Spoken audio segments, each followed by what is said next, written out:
In this video, I'll be showing you how to customize the down button on your Huawei Watch Fit 5 Pro.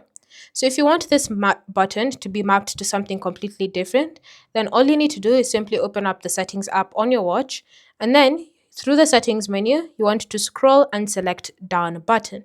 From here, you can customize the single press, so you can go ahead and select it and then choose an app that you want to open. So right now it's set to music, but I can scroll through these options and look for example, my workout. So I can go ahead and select workout activities. You can also customize the double press, so you can select that, but the only option available is a payment app. So you can go ahead and select it. And now, whenever you press once on the down button like so, it should open up your app.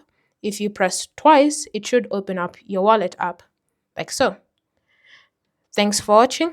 If you have any questions or comments, leave them down below, and I'll see you in the next video.